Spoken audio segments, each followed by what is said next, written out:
Alors, Regard sur l'Afrique s'intéresse aujourd'hui à la télécommunication sur le continent, où l'idée de se doter d'un réseau téléphonique prend de plus en plus forme. Awa. C'est en tout cas le principal sujet qui a été à l'ordre du jour de la 4e réunion des régulateurs des télécommunications le week-end dernier au Gabon, à Libreville. L'interrogation est ouverte et la réflexion en cours sur le continent qui compte d'ici 2023 1 milliard d'abonnements selon une récente étude des experts de télécom.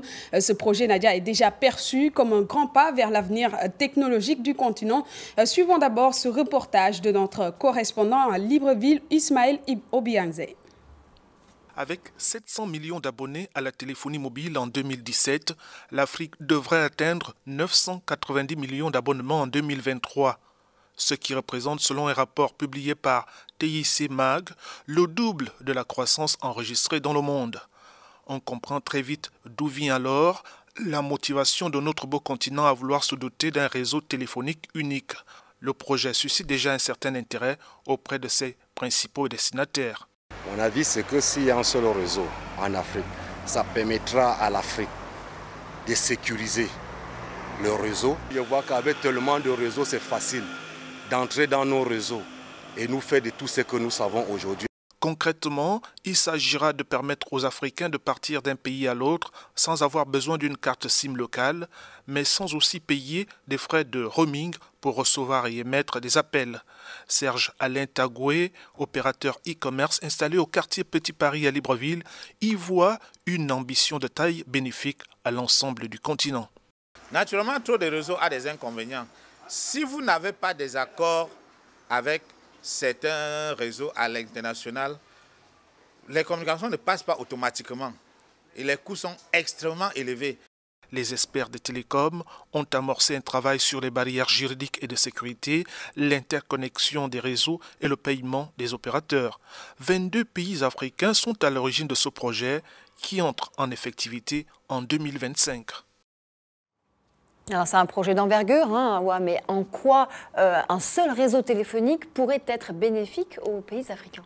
Alors je rappelle d'abord que si l'idée germe dans la tête de décideurs depuis le sommet Transform Africa de Kigali ayant eu lieu en 2013, il semblerait qu'aujourd'hui le projet soit réalisable dans les faits. Un réseau de téléphonie unique permettrait à l'utilisateur de ne pas avoir à changer de carte SIM comme on l'a vu tout à l'heure avec notre correspondant en fonction du pays dans lequel il se trouve. De plus, les frais plutôt d'itinérance vont être supprimés ou de roaming qui seraient nuls également.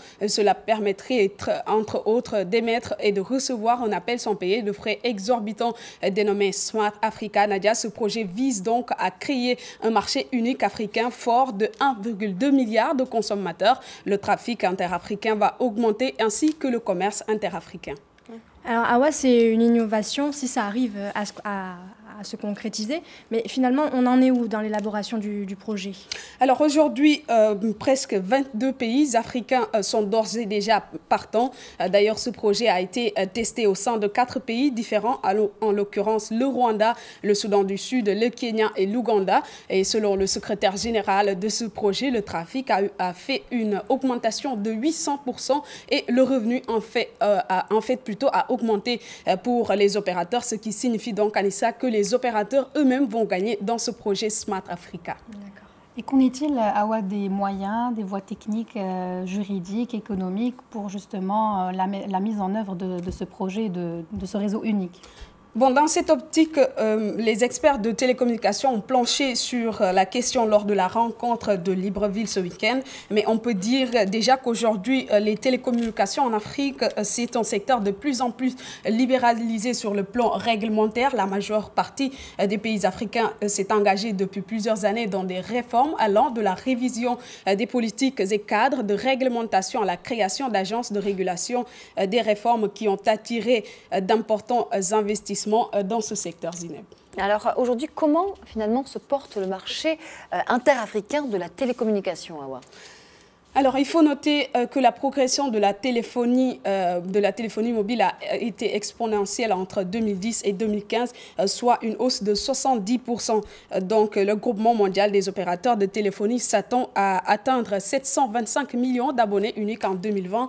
En novembre dernier, Nadia, les autorités de régulation de 6 pays de la CEDEAO, dont le Sénégal, la Côte d'Ivoire, le Burkina Faso, le Mali, la Guinée et la Sierra Leone, ont signé un protocole d'accord. En théorie, Nadia, tous ces pays auraient dû basculer depuis le 31 mars dernier. Cela a été annoncé officiellement, mais dans la réalité, la mise en œuvre de cette œuvre, la mise en œuvre plutôt de cette décision reste encore partielle. D'accord. 725 millions d'abonnés, hein, vous avez dit. Effectivement. C'est un marché... Voilà, le marché de la téléphonie mobile, comme on le sait, qui ne cesse d'augmenter en Afrique, dans le continent, puisqu'on voit parfois des personnes qui ont des téléphones, plusieurs téléphones, 3 à 4 téléphones d'opérateurs différents. Donc, ce qui fait que chaque année, ce marché s'accroît de plus en plus dans le continent. Ouais. Effectivement. Il faut avoir des gens à appeler. Hein. Surtout. Donc, je pense que ce projet est vraiment bien à son heure pour permettre surtout au marché africain d'être de plus en plus dynamique entre les échanges entre les deux pays. Merci Awa. Merci à vous, Nadia.